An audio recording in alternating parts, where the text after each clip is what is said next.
quiz, automatic grading.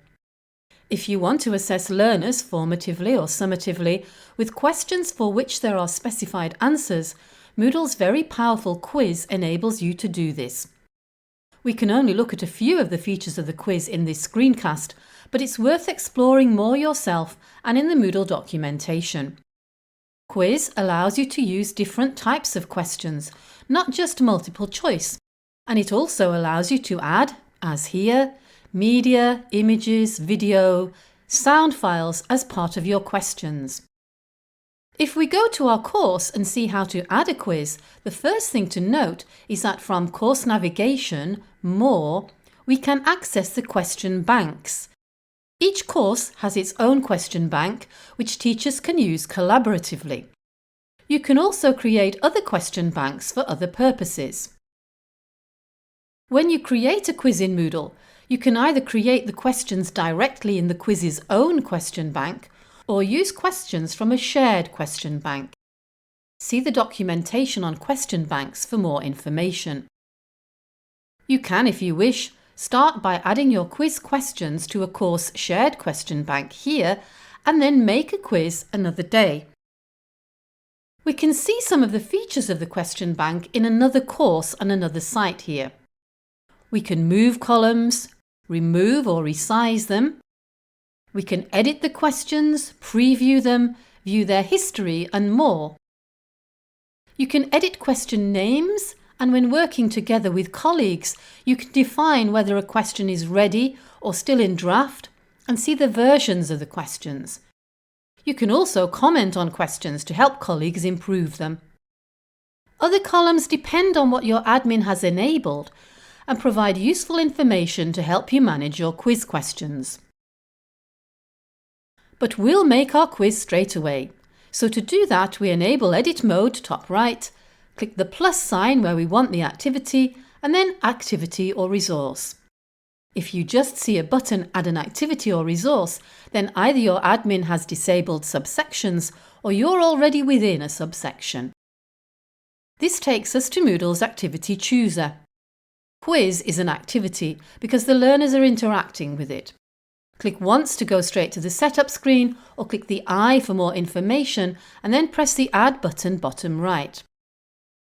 The first thing we do is create the front page, if you like, of the quiz. The name and the description which learners will see, and if you want the description to appear on the course page, just tick the box. There are many different settings in a quiz, and it's worth exploring all of them. If there's anything you're not sure of, the question mark help icon gives you extra information. You can choose how you want learners to navigate through the quiz. If you want them to have hints, how much feedback, if any, you give them, and more. In completion conditions, if we want to track that students have accessed the quiz, do we want them to manually click to confirm they've seen it? Or do we want it automatically marked complete when they've simply viewed it, made some attempts, got a grade or passing grade? To alert course participants that a quiz activity has been added or updated, click Send Content Change Notification. But we are not going to do that yet, since we haven't added any questions to our quiz.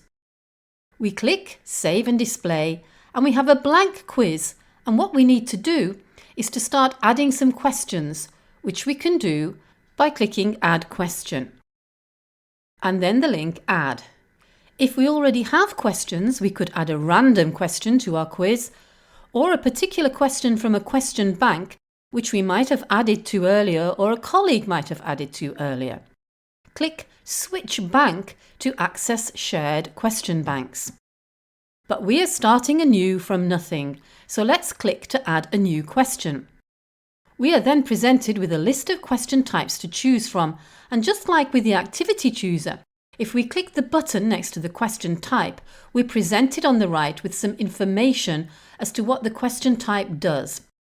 And note that although most of these questions are questions where you provide the answer, it is possible by choosing Essay to have learners typing an essay, which we would then manually have to grade. Note also there's a description question. This isn't a question type as such, It's just a text editor into which we could add an explanation, some instructions, images, videos or sound. For the purposes of this quiz, I'm just going to add a multiple choice question. We're then sent to the setup screen for this particular question. We have to give it a name, although the name doesn't appear in the quiz, but it's important because it's how it would be recognised in a question bank in the future, particularly if we have a lot of questions ourselves and shared with colleagues perhaps. In the question text, that's where we type the actual question, and then when we scroll down, what we see will depend on the question type. We'll always be able to add general feedback for any question, and then in the answers, because it's multiple choice, we have the first possible answer with the grade none. We add none if the question is wrong, or 100% if it's right. However, there are, as you can see, options in between. We can give specific feedback for each individual answer, and if we want to do more than just write simple text, we can use the icons in the text editor. So again, we write our choices, choose the grade, and we continue. When we click Save Changes, we have our first quiz question, which we can preview by clicking the magnifying glass icon. We then go on and continue adding to questions in our quiz. If we now look at questions in a different quiz, we see that we can easily add and name sections. We can move questions up or down simply by dragging and dropping. And we can add or remove page breaks by clicking the icon to the side. And we can renumber or rename questions according to our needs.